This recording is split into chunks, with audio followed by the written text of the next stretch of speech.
Manx Radio Sport. Good evening and welcome to Friday Sport Preview on Manx Radio. Rob Pritchard and the team with you once again for the next hour to take a look at the sporting action coming up on Ireland and beyond this weekend. Coming up tonight, can maintain their unbeaten start at the Premier League summit? Can Colby go top of Division 2? We'll take a look at the latest league football fixtures across the Isle of Man. After a big 3 points last weekend, where next for St George's? We hear from someone who knows all about what's happening at the Douglas Club. Another busy rugby schedule awaits with Douglas, Vagabonds, Vagabonds Ladies and one of the island's youth sides in action this weekend, and a battle of two mixed Premier League heavyweights amongst tomorrow's hockey fixtures. That's all to come this evening.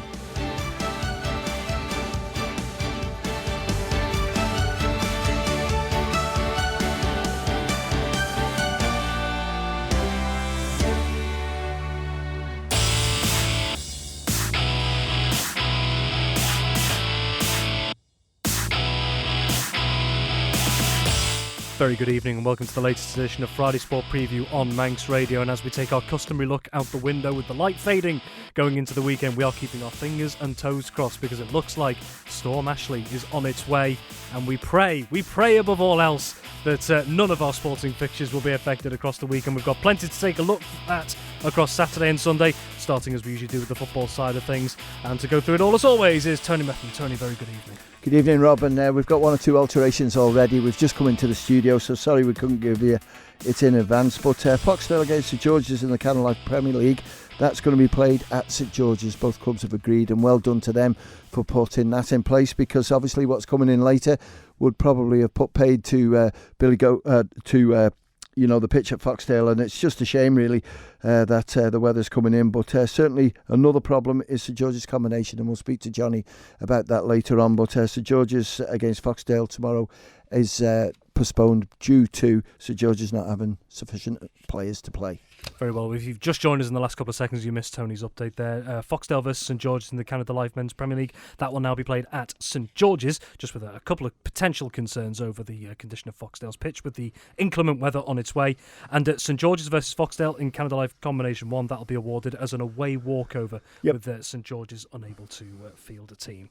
And as Tony also mentioned, we are going to be hearing from Johnny Myers of St George's in the next few minutes as well. But first off, let's take a look at the fixtures that are going to be taking place across the weekend, starting as we usually do with Saturday. The Canada Life Men's Premier League, 6 games, all but one kicking off at 2:30pm. And we will start with that game that we've just mentioned, actually, Tony. Foxdale versus St George's at St George's. Now, Foxdale has been a great start to the season for them, but St George's, that was a big 3 points against Union Mills last weekend. Yeah, it was huge, and I think St George's, when they've got the best players out there, they can certainly challenge the teams around them, but it's getting them there because obviously commitments with family, also work commitments and suspensions as well to deal with. But I think 11 players, if they're fully fit, Johnny's team can compete. But Foxdale, there were 1 or 2 players missing last week, and they'll come back in.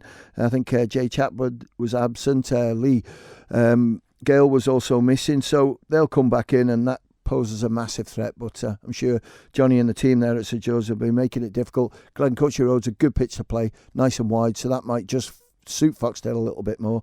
But I'm glad to say that both teams have worked together and got the game on.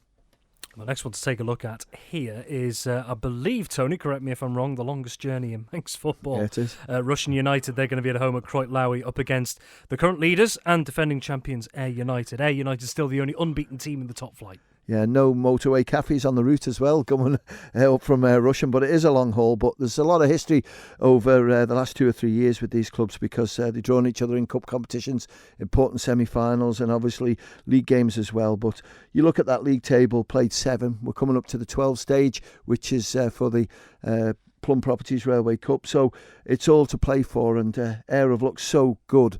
And when you look at them going forward, you've got, Sean Kelly there has been scoring goals. Danny Oram, I'm glad to see him back playing. And then Johnny Shields has come back from injury as well. And when you look at the rest of them, they've looked Luke Collett. Also, you've got Jamie Callister in there. They really are strong. But Russian United do have good players in there. I noticed Stevie Riding was on the subs bench, I think, last week. So I don't know what's going on there, whether he's just coming back from injury. But Andrew Moody will be looking to see if they can mix it with the big boys. Again, it's a great pitch at Russian, and that'll just invite both teams to play a good game of football. But you have to go with the league leaders, United. And then the early kickoff in the Premier League, 1:45pm kickoff at the Bowls, sees St Mary's 7th at the moment, 3 wins in their opening 7 games so far, up against an Onken side, second from bottom with just the 1 win on the board so far. Yeah, and I think if St Mary's are going to get involved with the Railway Cup, they need to just win every single game now, right the way to the end. So they've got to try and win 5. Against Onken, I know they're only on 3 points and the next to the bottom, but on paper, over the last 2 or 3 games, Rob, they've looked quite good, and they've had that win and they've been scoring a few goals. I noticed Adam McCulloch's back in the squad as well. Andy Asperge has started scoring goals, so it looks quite promising, I think, for Onken. Good young players in there, but St Mary's, Joe Berquist has been probably their best player over the last couple of years. You've got Frank Jones in there as well, and just the way through the team, there's some really good young players there. I think this could be a draw, but it's a big pitch to play at the Bowl. And as you say, this one kicks off at 1:45. Elsewhere at Memorial Playing Fields, Tony, I believe this is the game you're going to be keeping an eye on across Saturday Live tomorrow. Moran, rooted to the bottom of the table at the moment.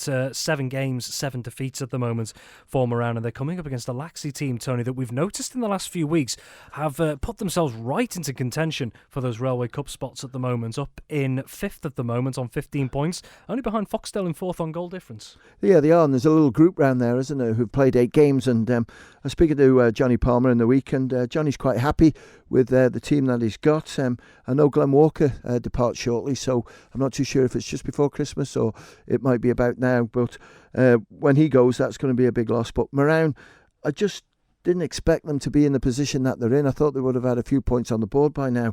And I keep looking at the team sheet, and the team sheet's got all the usual suspects in there, so it's just not clicking together. And I think Laxey, with Joe Walters being in really good form, you've got Ethan in there as well, Hawley, so it's going quite well for them, and I'm sure Johnny's got 1 or 2 tricks up his sleeve, and I only see Laxey winning this result.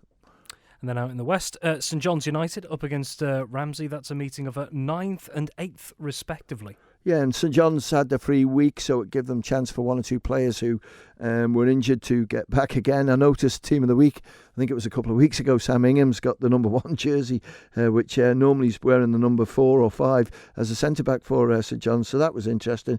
But I think Ramsey would be disappointed where they are, played 8-10 points, and I think everyone expected them be right up there challenging, but it hasn't quite gone. So Andy Perry and certainly Anthony Cooper have just got to try and mix things up, but Sam Brown's team still looking strong, and I'm going to go for St John's, just take the home victory because of Callum Taggart's form. And then last but certainly not least, in the Canada Life Men's Premier League over at Gary Moore, that could be a little bit wild if the inclement weather's on its way in. Union Mills hosting Peel. Now, Peel, of course, with a chance again to go top of the Premier League should Ayre United slip up at Russian United. Up against the Union Mills side, Tony, that in the last couple of games have just dropped away from those top 4 places, but not by much. Only about 3 points, in fact, outside the 4th place Foxdale. Yeah, I think the manager, Ryan Kelly, won't be panicking because, when you look at it, they've lost their best player in Luke Booth because he's playing for FC Isle of Man, but they've still got a lot of quality right in there. And, 1 or 2 players have stepped up and helped. Defensively, they look strong. I think Mason Prince will be missing tomorrow because he'll be suspended. So that might just sort of work against him a little bit. But Ryan's clever enough to make things work. He's a young manager, just learning the ropes a little bit. But he's got some really good players to sort of keep on top of things. And probably the Achilles heel for them this year has been Nathan Yates, Will Miller on that left-hand side. And you've also got Owen Quayle. They're going to have to be on the top of the game tomorrow to deal with the forward line of Peel, because you've got Rhys Oates just sitting back, and then you've got Thomas Brown in there as well, who scored an absolute superb goal 7 days ago. Defensively, they're a little bit open at the moment, I think, Peel, and unless they've got 1 or 2 players back in, that might be where they can get in. But you've got to look at, again, the league tables, the 3rd in the league. They want to go 2nd tomorrow night, and I think they'll beat Union Mills. Very well. Ardern and Drug Limited Division 2, 4 games this weekend, all kicking off at 2:30pm. Interestingly, 3 of the top 4 sides in Division 2 are on a rest week this weekend. That includes Braddon, who are at the top on 16 points after 7 games. Old Boys also on 16 points behind on goal difference after 6 games. And also Michael United in 4th on 14 points. Colby in 3rd on 15. Well, Colby could end up at top of Division 2 at the end of play tomorrow. They're at home to Governors Athletic. There's also a Southern derby between Castletown and Malone. We've also got Ramsey Youth Centre and Old Boys and Douglas Royal and Douglas District versus Pulrose United. Yeah, Castletown against Malone, there's always a battle when it's a Southern derby, isn't it? And Castletown took a bit of a walloping in their last game, so they'll be looking to get that right. And Gary Sansby knows that he's got players there. Nathan Cardy can score goals for them. So I'd go for Castletown, but I noticed Dean Kinley's back in for Maloo, and he scored a couple of goals, so that's a massive plus for Maloo. Colby against Governors. We didn't have the score last week, so there's a task for you, Colby. See if you can get the scorers and the score through for his first team and combi, because when you're scoring 9 goals, it'd be nice to give the boys a mention. I can remember one, Ollie Edge scored a goal, so well done, Ollie. But against Governors, it'll be a tough game for them, but I think Colby will win it. Ramsey Youth Centre against Douglas Royal. We'll see what happens with Douglas Royal, because there's a little bit of rumour 1 or 2 players might be signing for them shortly, which will make them stronger. But I'll go for Ramsey Youth Centre to win. And Douglas and District against Pulrose. Douglas and District still rooted at the bottom of the table. Pulrose just above them. I'm going to go with Pulley to take the victory. Very well. Let's take a quick scout through the combination divisions. We'll start with Canada Life Combination 1. There were 6 games, now 5 if you missed it a few moments ago. Tony confirming that St George's versus Foxdale in Canada Life Combination 1, that has been awarded as an away walkover to Foxdale. St George's sadly unable to field a team this weekend. Elsewhere though, 5 games in Canada Life Combination 1. The top one now, Ayre United against Rushen, is going to be a belter, because Ayre are 3rd and Rushen are 4th. Both played 7 games, both on 18 points. So it's all to play for. And I think if you're going to stand a chance of winning this league, because it's always Rushen or Ramsey over the last couple of seasons, you've got to take the points away from those sort of teams. And Ayre United have got a great opportunity tomorrow, but I think Rushen will be too strong. Onken against St Mary's. I keep looking at the league table, because when you look at Onken's first team, it's next to the bottom. When you look at Onken's combi, it's at the top of the league. 7 wins from 7. Yeah, it's pretty impressive, isn't it? And a lot of good young players coming through. So I'm going to go for Onken just to pip St Mary's.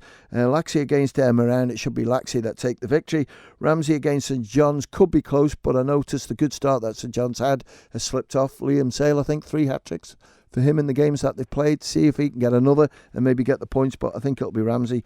And Peel against Union Mills. Peel 4-4 last week against Corinthians, but I think Union Mills might just be a little bit too strong for them. And lastly, on Saturday, we've got 5 games in Ardern and Drug Unlimited Combination 2 at 2:30pm tomorrow. Yeah, and the Douglas Athletic game, they're playing away against Douglas High School Old Boys. Well, Douglas High School Old Boys, top of the league and absolutely flying. And I don't know if there's 1 or 2 players that might be able to play for the combination who didn't play for the first team last week, but I'll go for Old Boys. Governors Athletic against Colby. I'll just go for Colby to sneak that. Douglas Royal against Ramsey Youth Centre. Ramsey Youth Centre much improved in this league, so I'm going to go for them to win. Pulrose against D&D. I'll go with Douglas and District. And Jim's against Michael. I'm going to go for Michael United just to sneak the win.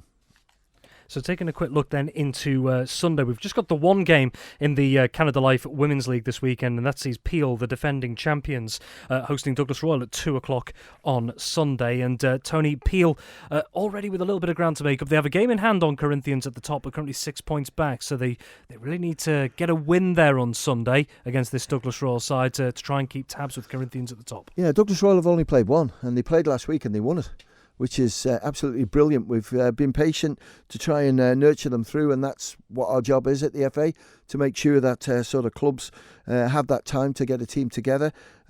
We've got a bit of a plan coming up shortly, Rob, and I need to speak to Simon Elson first, because he doesn't know some of the stuff, but I've been discussing it with the clubs, and we've got the 7-a-side competition starting in November, so we'll wait and see. But Peel will win that one, and I know you're going to say about the Masters football. D&D against Onken. Onken are way strong. When you look at people like Darren Hudson playing there, Stephen Priestnell still scoring plenty of goals. You've got to go with Onken. And Union Mills against Governors Athletic. Governors Athletic have had 1 or 2 impressive results so far this season. They're a team to be reckoned with, so I'm going to go for Governors to take the points away from Union Mills. And just before we move on, just going quickly back to the women's football side of things, some great news coming out this week regarding one of Onken's players from last season, young goalkeeper Caitlin Beattie, been signed by Altrincham FC Women, made her debut last weekend in their 3-2 win over Wirral United as well. Another great advert for Isle of Man football, seeing one of the young talents being picked up by one of the teams across the water. Definitely, Rob, and women's football, it seems to get a bit of criticism, but at the end of the day, if the clubs can't get teams in, then it's going to be hard for it. Yes, we have two, if you like, elite teams. It's been like that now for several years, so there's not a lot we can do, but we're trying to reshape it, rejig the fixtures, everything we can do. But when I was in Jersey and I watched the Islandside win the Godfrey Kelly Cup, they were unbelievable. There's some ability in there, and we've got to build on that ability. And, Caitlin there, who was there on the trip, it's just great to see them through, 16 years of age. And Altrincham as well, because of that Manx link. I know he's not there now, but Lawrence Looney, it's nice to see. And we just wish her well. And it just shows you where Manx women's football is. It's not all doom and gloom, like some people say. Indeed, always good to hear about these kind of positive stories coming out of it, despite, as you've mentioned, some of the challenges that faces women's football, not just here on Ireland, but elsewhere at times as well. Yeah. Well, we're going to stick with football just for the moment, because we're going to take a look at the aforementioned St George's as well. It's been a tough last couple of years in terms of recruitment, amongst other things, for St George's, but they've managed to get another 3 points on the board in the top flight last weekend, and now we get a chance to hear about a little bit what the situation is like within the club in these early stages of the season. We're joined live in the studio this evening by Johnny Myers of St George's. Johnny, good evening. Good evening. Thanks for having me on. Well, thanks very much for joining us. Now, very quickly to start with, we'll go back to the most current results. That 3 points against Union Mills. Union Mills, one of the stronger sides in the Premier League at these early stages of the season. Given it's been another tough start in terms of results at the very least, just how much of a lift was that 3 points last weekend? Yeah, it was a big win, especially the first half performance from Union Mills. If we'd have gone in 4-0 down, I would have been complaining. They really did play well. Ben Wilkinson pulled off 3 or 4, maybe 5, very good saves. We kept ourselves in the game, which is what we've not been doing in the last few weeks against Peel and Corinthians. We made silly mistakes and gone 4-0, 5-0 down, and you're out of the game straight away. So we tried to keep in the game as long as possible. And then obviously we've got players that can win any game with, Peckett, Kieran McNulty and Ed and Ryan Gartland, etc. And the boys delivered second half, and a little 10-minute spell after half time won the game for us. So yeah, big 3 points. The position, I'm not too concerned with the position we're in at the minute, only because if you look at the fixtures, we've played 6 of the top 7 from last year already, and we started off with some really good performances. We played well against Donkin, got 3 points. The Ramsey and Laxey games were close games. The other sort of 2 or 3 games we've not done too well, and we've deservedly been given a hiding, but we haven't had the same team once, I don't think, and that's proven difficult. But I think tomorrow we've got pretty much the same 11 that we had last week, so hopefully we can kick on. Now, one of the big things that has been a talking point, and I know Tony and I discussed it a little bit during last season, it was a bit of an issue, was recruitment around players. There wasn't a combination side last season. St George's had chosen to field one this season. We've already seen a couple of fixtures, unfortunately, have had to have been conceded, despite the best efforts, no doubt, of everyone involved. So what's it been like in the club in general, really, just trying to get more players on board in the last season or two? So it was difficult. Last year was very difficult. Chris had come back from FC Alaman, Chris Bass, and that was a massive help. We did recruit very well in the summer. We got a group of young lads from Laxey. We got some good players, first team fringe players and stuff like that as well. If you look at our squad, we've got like 43 players available. The big issue that we found is, we're just a little bit short every week. So like today we had 20 players available. So even if I only take 2 substitutes, that's 7.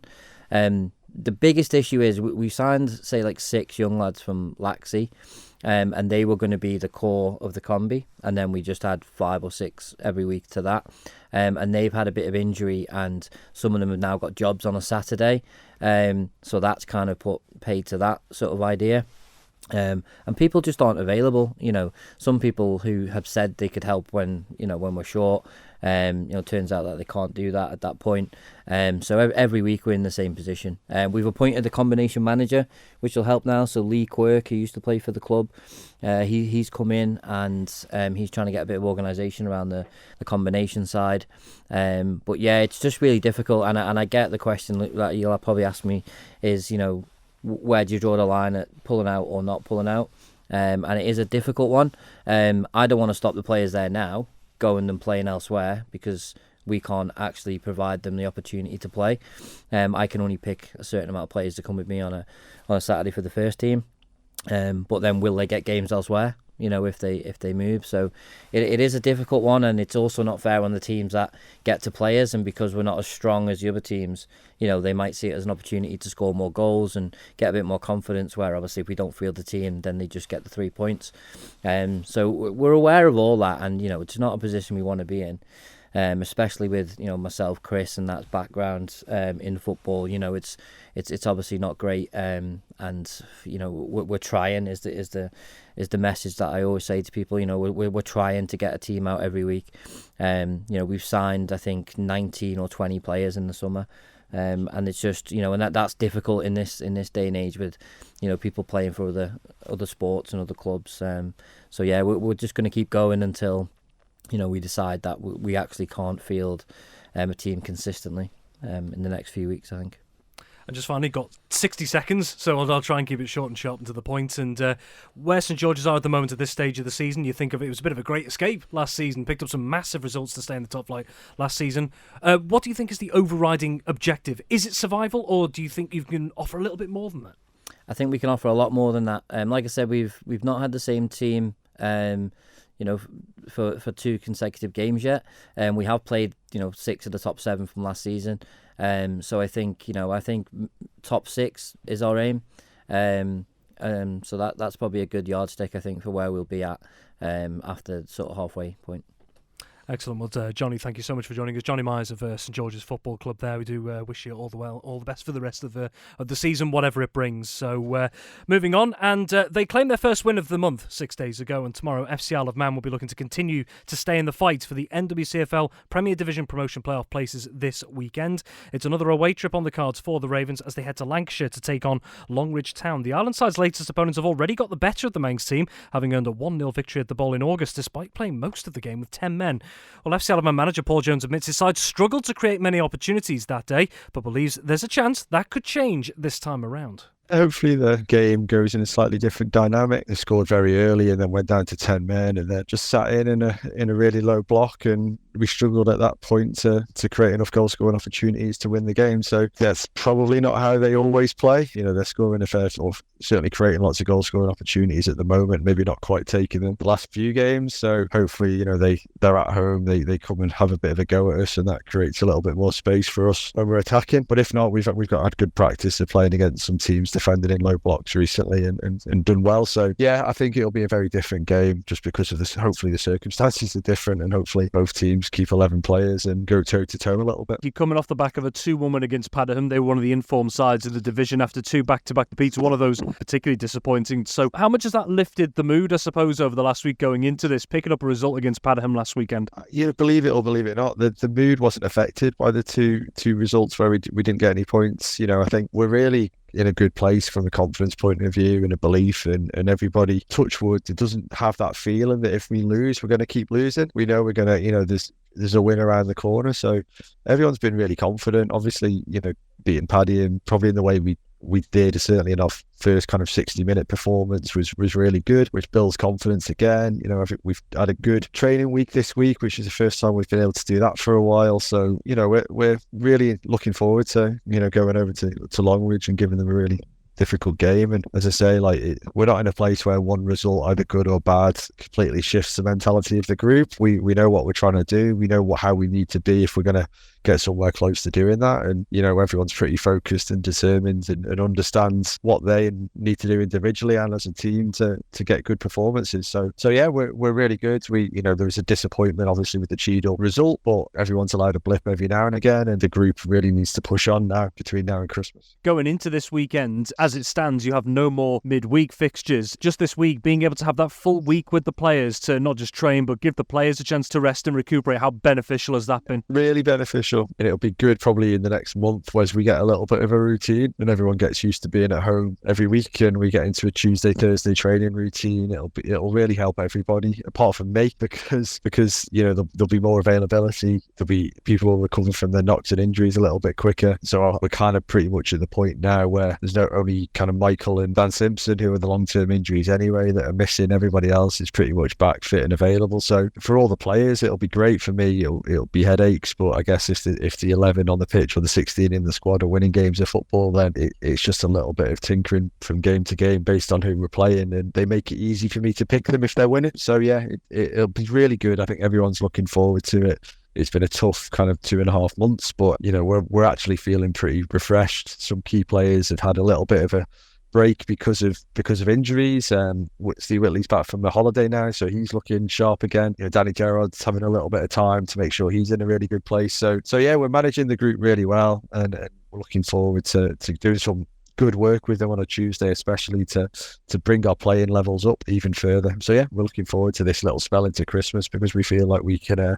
attack it with lots of energy, which is probably the first time we can say that for the last kind of 2 or 3 seasons. Not just this weekend, but I suppose going into the last couple of months of the calendar year. Currently, when it comes to the table, you're in and around where you want to be, contending for those promotion playoff spots. But as it stands, a lot of the teams around you have played multiple games less than you to this point. So just at this stage, how important is it that you keep getting those points on the board before those teams start catching up on games around you? It's very important. We're a little bit below our points per game that we kind of want to be, because although our performances were really good at the start of the season, we weren't getting enough points. So it's very important we keep winning and keep getting points on the board. The next kind of 10-game block is particularly important, I think, to make sure that, as you say, when everybody's on more even footing in terms of the number of games they've played, come into the new year, then we're in amongst it still, and then it's a case of keeping our nerve and pushing hard with lots of home games towards the back end of the season. But we're in a good place, but we need to make the most of it now and capitalise on the opportunity we've got. So you're right, winning games of football is very, very important, and we didn't do that particularly well at this stage of the season last season. So I'm expecting everybody to show that they've learned their lessons.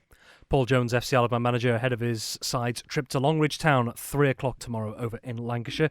Well, Tony, very quickly, FC Isle of Man, we were both covering the game last weekend against Padiham. Padiham, really one of the informed sides in the division. FC Isle of Man, 2 stunning goals from Jacob Crook and Luke Booth securing 3 points there. Paul Jones says in that interview that he doesn't feel like that result necessarily had a big effect on confidence, because confidence hadn't been affected by the games beforehand. But going into against this Longridge team, how important is it that they get the points on the board no matter what the mentality? Just keep going, because last week it was hard for them in that first half, and the second half they were fantastic. And as you say, 2 wonder goals. What a brilliant goal by Jacob Crook. And I'm looking at Luke Booth. I thought it was even better. The technique was fantastic. So just keep going, keep pushing. They're right in it. 6th in the league? Absolutely brilliant to see. And 2 away games now, and then back home again. So yeah, I loved it last week. I thought it was brilliant. Excellent, Tony. Thank you very much, as always, for your company. We'll be hearing more from Tony on the Footballing Matters on Saturday Live tomorrow. We're going to be taking a look at Rugby Matters next. Another busy schedule coming up this weekend. We're going to be hearing from the respective camps, and in particular from the Vagabonds Ladies camp. Manx Radio Sport.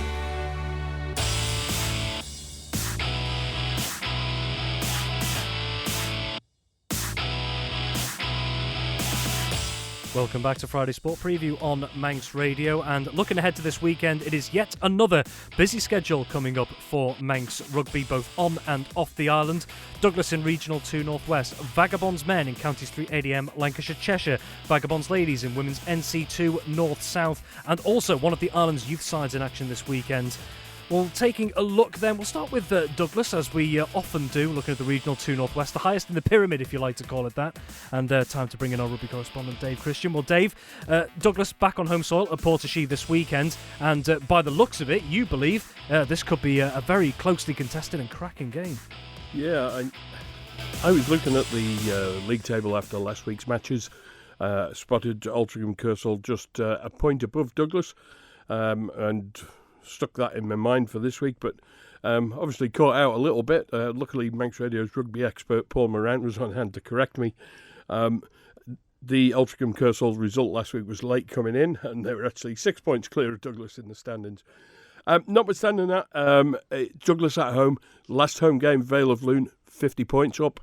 The maximum points, bonus point, I think it was 7 tries all in all. They just needed the 4 for the bonus point, so they're looking pretty good.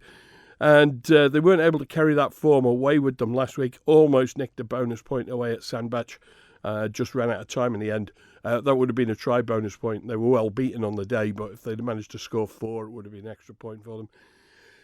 A home advantage is going to count for a bit, but I had a closer look at Altrincham Kersall's results last night, and they've played 2 of the big teams in the league. They've played 5, they've won 3, lost 2, and the only 2 they've lost are against Burnage and Bowden, who are up there in the top 4. So Altrincham Kersall could well be dark horses in this league, and it would be unwise to discount them. That said, Douglas home advantage. They're going to have a big crowd down there at Portishead. Good, strong team named as well. We see that Mark Oldfield, Liam Kirkpatrick have got past those injury concerns they had, and Percy Hampton as well, who makes an appearance on the bench for them. The bench may be a little concern for me. Rich Bell, Percy Hampton and Wilfie Kermode. Those guys are all predominantly in forwards. I know Wilf is able to play in the back line, particularly out on the wing, but it's more of a forward-orientated bench. That might cost Douglas in the end, I don't know, hard to say. What we can say is that Nathan Robson is going to make his debut for Douglas at home. He's just recently transferred from Ramsey. He made the debut for the team last week in the number 10 jersey. He's going to get a start in his favoured number 9 jersey tomorrow in front of the home crowd. Bryn Snellgrove's back in at 10 as well. Everything's in place for Douglas to do well, but like I said, Altrincham Kersall, just looking at those early results, could be dark horses. Well, here is the Douglas squad in full, with Dave making a few references there. The Douglas squad to take on Altrincham Kersall, the starting 15, Ralph Clark, Gerhard Verzagi, Simon Hoddenott, Craig McGee, the captain, Blake Snell, Harry Cartwright, Mark Oldfield, Liam Kirkpatrick, Nathan Robson, Bryn Snellgrove, Charlie Henthorne, Josh Duncan, Harry Hewson, Sam McCord and Cal Martin. And the 3 substitutes that Dave mentioned, Richard Bell, Percy Hampton and Wilf Kermode. Well, for Vagabonds men, Counties 3 ADM, Lancashire Cheshire, I think there was always a feeling, Dave, wasn't there, that there could be quite a tough season for them in this merge league going into this particular season, and it's proven to be the case at the moment, and that first win still eludes them. They're on the road at Fleetwood this weekend. Vagabonds played 5, lost 5, up against a Fleetwood side that have won 3 of their last 5. This could be difficult. Yeah, it could be. I do know, just looking at the team sheet that's come out this week, they've got some of the bigger guys who were missing last week back. There's a lot of consistency in the team selection, and that's what you want. I heard Johnny Myers talking about it earlier on with Tony. They need to get that same team out, and excuse me, if Vagabonds can maintain that, the results are going to come to them. However, there are changes. Last week they had Daniel Bomwick at 9. He's going to move to 10. That's probably his better position. He's very good defensively. He's very good with the ball in hand. And to have him at 9 was essentially tying one hand behind his back, I thought. But we got a new name on the team sheet, Tom Neeson. That's not a name I've heard, coming in at scrum half. Remain to see how he goes, and we've got some lads from Western Vikings also coming in. We've got Tom Randall and Ed Knight on the bench, and we've got Harvey Collister on the wing. Harvey scored, it was his debut last week, he scored for Vagabonds, so fair play to Harvey and the lads from Western Vikings who are making the step up. Whether or not they're going to be enough to take Fleetwood away from home is a different question altogether, and Fleetwood are up there nearer the top with Vagabonds at the moment with 100% record, played 5, lost 5. And the Vagabonds squad in full to take on Fleetwood. Kick-off at 1 p.m. tomorrow at Fleetwood is Joe Lau, Matthew Rockwell, Mitch Wells, Ryan Pope, John Ferguson, Jed Snell, Gavin Turnbull, Matthew Jones, Tom Neeson, the captain, Daniel Bonwick, Harvey Collister, Paul Howard, Callum Donnell, Regan Williams and Archie Benson. 3 substitutes for Vagabonds, and they are Tom Gascoigne, Tom Randall and Ed Knight. So we wish Francie Gamishes and his team all the best at Fleetwood tomorrow. Well, we're going to stick with Vagabonds, and we're going to turn our attention to Vagabonds Ladies. Now, again, another side that maybe thought there would be some difficult fixtures in women's NC2 North-South this season, up against some unknowns, really, some opponents that they haven't faced before, but had a real positive last weekend, taking a big victory in their first home game of the season over Eccles. And joining us now ahead of their latest journey against the Imperious League leaders Winnington Park is Vagabonds Ladies head coach Jack Caine. Jack, very good evening to you once again. Thank you for joining us. Thanks for having me, Rob. Cheers. Our pleasure. Well, just first off, that win last weekend, it was quite a big occasion coming back, the first home game of the season. Clearly, the team was fired up by this possibility and really delivered on the pitch. For you and the players, how good a feeling was that result last weekend? It was a massive win last weekend. I think particularly 3 weeks ago, obviously going away to Lee and losing quite heavily, more heavily than perhaps we thought we would. Big confidence boost to, I think, let everybody know that we are competitive in this league, and that should be what we're aiming for every week. So really promising performance, and I felt, apart from maybe the first 10 minutes, we dominated that game really. So very, very, very, very pleasing. Now, going into right toward the start of the season in those opening couple of weeks, a lot of the focus had been, there was a really positive feeling about new recruits coming in. In the last couple of weeks, we've seen maybe some of the more experienced players coming back in as well. How well has that complemented the addition of these new players, some of those more experienced heads coming back in? Oh, it's massive, particularly likes of Lauren Ellison and Jules coming back into the team in important positions at fly half, inside centre. Dictating the play. To have guys like that come back in who've been there and done it all before, won games, they know what they're doing. It's incredibly helpful, and they're kind of showing the others the ropes a bit and helping them out. Particularly, when games get tough, having those guys who've been there and done it before, been in those positions, it's really helpful.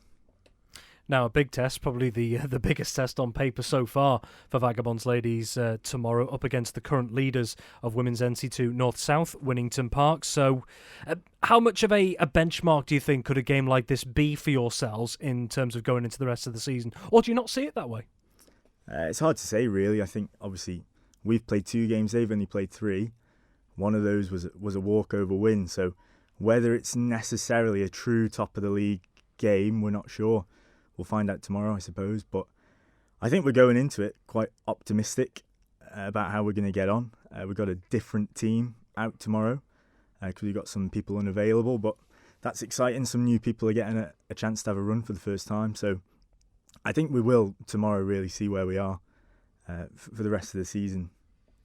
And just on that point, just very quickly, like you say, there's a couple of newer faces, if you like, coming into the setup with a couple unavailable as well. But particularly if you see enough positives from this weekend, regardless of the result, would that be quite a nice headache for yourself and the rest of the coaching staff as well, if you've got more options that have more potential going forward? Definitely, it's a nice problem to have, having more players than there are spots available to you. So competition in squads is good. I think sometimes you can get complacent if you know you're always going to start week in, week out. So having a bit of competition is good, and it's something that we've been lacking for a few years. So we're probably missing 5 or 6 players tomorrow, and we're not really feeling it because we've got enough players now to plug those holes. So hopefully we'll be in a good place after tomorrow's game.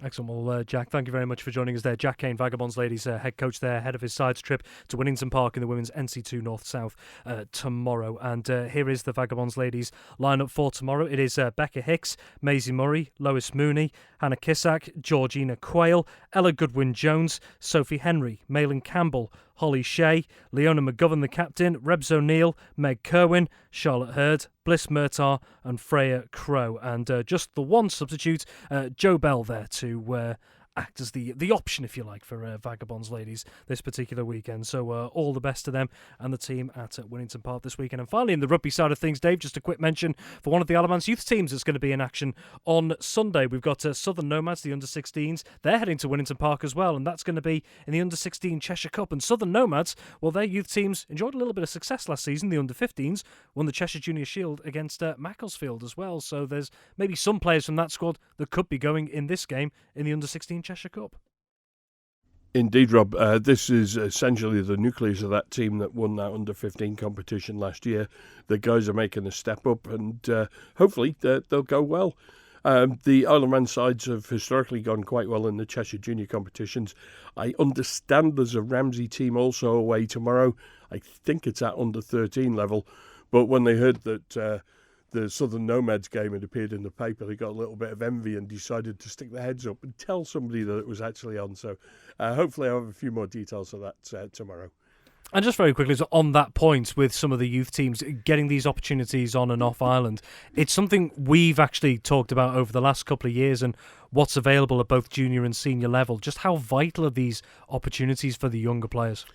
Yeah, I mean, what's really good with the junior rugby, particularly at tag level, that's under 12s, I think, under 11s, under 12s. They play tag, it's non-contact. You wear a tag belt with Velcro straps on it. When somebody tears one of your Velcro straps off, you tackle and you have to stop running. So it's a reasonably simple game. Once you get to the cut-off for physical contact, girls are separated from boys to start with, and then the boys build up towards physical contact along the way to playing adult rugby. Now, in between then, there's different sets of skills added to their repertoire, and they gradually become more confident and competent. The problem that we have is that once we get into those contact ranges, sometimes players decide that it's not really for them and they prefer to go and do something else. And that means the player base shrinks and there's less opposition to play against, and competitions like the Cheshire Junior Cup are therefore vital for development of the sport. Excellent. Dave Christian, our rugby correspondent there, thank you very much. Well, we're going to be turning our attention to hockey in the next few moments. Back to the league action it is this weekend. Manx Radio Sport.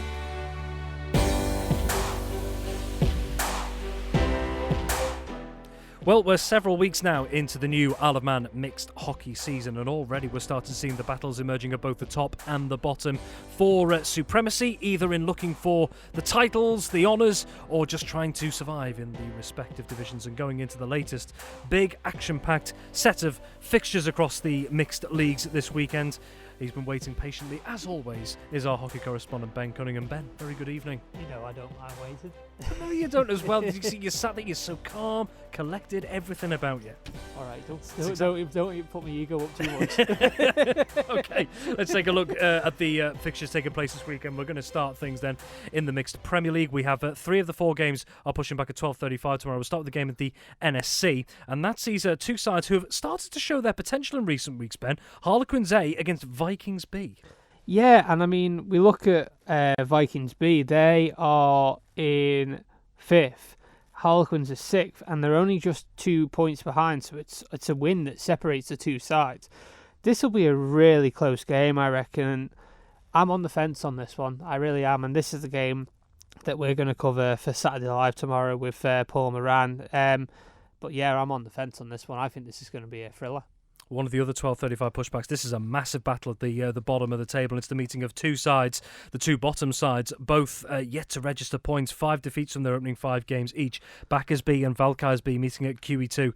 Ben, these 2 teams need to get points on the board, and fast. Massively, they need to get points on the board, and like we say, both teams will want to get the win this weekend. But when you look at goals against them, both teams have conceded 25 goals each. And then it is only 1 goal that separates the 2 sides on goal difference. Backers B on -19, whereas Valkyries B are on -20. So this could be a really close game, and definitely one that potentially might decide things going forward. The other 12:35 pushback is at Castle Rushen High School, and Castletown Celts 4th in the table at the moment, and could go as high as 3rd potentially if they were to take victory this weekend, but that's a big ask for them. They're coming up against the current leaders, Backers A, who are on top on 10 points, only ahead of Valkyries A on goal difference, but by a significant amount, that goal difference. And Backers A, Ben, top of the table at the moment, and they made a big statement last weekend against one of their fellow title contenders, Vikings A. Oh, a massive statement last weekend. They just proved how much experience they've got in their team, and just there's no let off with them. They've got another gear which they can just click into, and they are just ruthless. And it shows by the goal difference at the minute. Goal difference of 25 goals, and then they've only had 6 goals scored against them. So it just shows how ruthless they've been so far this season. But yeah, for Castletown Celts, I'm sure they'll put up a good fight, but Backers A are going to be a very strong outfit to come out to get one over. So Backers A win. The 4th game in the mixed Premier League is a 5-2 pushback at QE2, and we mentioned earlier another game at QE2, an important battle at the bottom. This is an important battle towards the top, because we mentioned Backers A at the top ahead of Valkyries A on goal difference at the moment. Valkyries A up against Vikings A in 3rd on 8 points, so 2nd versus 3rd meeting at QE2. And Ben, you would imagine both of these sides will absolutely want maximum points if they want to stand a chance of staying with Backers A at the top. Absolutely, and I mean, Valkyries are level on points with Backers A at the moment as it stands going into this weekend. Of course, Vikings lost their 100% record last weekend when they were defeated by Backers A. So Vikings A will definitely want to make sure that they get back to winning ways this weekend. However, though, Valkyrie will not want to lose their 100% record, and the fixture next weekend for Valkyrie is Backers, so they'll want to go into that fixture with a 100% record like Backers, and then it'll be a massive showdown. We'll have to wait and see. Mixed Division 1, we've got 3 games there. The early pushback, 11:05. Battersea, top of the table. They had a rest week last week. They're unbeaten, 3 wins from 4, the other a draw. And they're coming up against Valkyrie at QE2. Great start for Battersea at the moment, Ben. Yeah, they're flying at the moment and really making a good statement in this division. Valkyrie, though, mid-table. They're getting the results as and when they need it, but I think it'll be a tough ask against Battersea tomorrow, so Battersea win. And the other 2 games, 12:35, Ramsey A versus Vikings D at Ramsey Grammar School, and then it's Vikings C versus second-placed Castletown Southerners at the NSC. Yeah, Vikings D against Ramsey A. I'm going to go for a Ramsey A win there. I just think Vikings D, they're starting to find their feet in this league, but they need to find it very soon. Otherwise, they are going to be in that relegation battle like they are at the moment with their C team. And then for Vikings C against Castletown Southerners, it's going to be a tough ask against Castletown Southerners side, which are very much keeping on the toes of Backers C in case they make a mistake, because they are only 2 points behind them. Well, let's take a very quick look then at the other divisions. 3 games in Mixed Division 2 tomorrow. The first one is at 11:05, and that's Backers Colts against Castletown Cushags at Castle Rushen High School. I'm going to go for a Backers Colts win there. 12:35 at QE2. King William's College is Castletown Camags against Ramsey Ravens. I'm going to go for a Camags win there. And then 3:35 at the NSC is Harlequins B against Valkyries D. Top v bottom, and I'm going to go for Harlequins B. Last but certainly not least, we've got 3 games as well in Mixed Division 3. Very closely contested league here. Yeah, really close in this league at the moment. And the first game is at 11:05 in the NSC, which is Harlequins C against Backers D at the NSC. I'm going to go for a Harlequins C win. Otherwise, if I don't say that, I think I might be getting benched. 2:05, we've got Backers Mixed Bucks against Ramsey Rookies at Ramsey Grammar School. I'm going to go for a Backers Mixed Bucks win there. And then 2:05 at Castle Rushen High School, Castletown Carrocks against Vikings E. I'm going to go for the youthful Vikings E side. And just for a bit of context behind what Ben was saying, they're Mixed Division 3, Castletown Cosney. They're currently top 4 wins from 4 on 8 points. Vikings E, after 3 games, 3 wins. They're on 6 points. And Backers D on 4 points after 4 games, 2 wins and 2 defeats. And importantly, Castletown Cosney don't have a game this weekend as well. So chance for the other teams to catch up. And finally, Ben, last but certainly not least, on Saturday, we've got 3 more games, all late pushbacks at 3:35 in the Mixed Under-15s League. Yeah, and the first one is at QE2, and that's Valkyries against Harlequins. The second is Backers against Ramsey, and then the final fixture is Castletown Sharks against Vikings at Castle Rushen High School. Just very quickly as well, it's something we picked up on a little bit earlier in the season, I guess, is around umpiring and retention and recruitment. Officials, not just across hockey, but across all sports, is something that always has to be managed. And what has the situation been like in the opening few weeks and after the opening rounds of the cup fixtures in terms of making sure that the games are appropriately staffed? Yeah, we've got a course coming up soon for new umpires, which of course has been put out to all the clubs. So if people in the clubs are willing to get trained to learn how to umpire, this is for parents as well that are eligible as well to take up the opportunity. That's up for grabs. I'll have to find out the date for it, and I'll bring it for you tomorrow night for classifieds. But as for umpiring this season, things have looked really good. There's been some weeks where we have been a little bit short, but we have got lots of willing umpires, which is a credit to Manx Hockey, which are happy to do more than one game of umpiring, which allows things to go ahead. And we can't thank them enough for giving up their time and effort for the sport that they love. Excellent. Well, Ben, thank you very much. Ben Cunningham, our hockey correspondent there. I'll be joining Paul Moran on Saturday live tomorrow as well with the latest hockey coverage as well. Thank you for joining us. That's all the time we have on Friday Sport Preview this evening, and many thanks to my guests as always. And if you've missed anything tonight and would like to catch up, don't forget Friday Sport Preview will be as available as a podcast shortly after this programme ends. And if you want to catch up on any of the latest sports news from today, earlier this week, or even before that as well, all of that is available over at the Manx Radio Sports Hub atop at manxradio.com, where you can find all the latest news and also sportscasts as well. Thank you very much for joining us. Have yourself a wonderful Friday, whatever you're doing, and a wonderful weekend as well. In the meantime, for now, it is bye for now. Manx Radio Sport.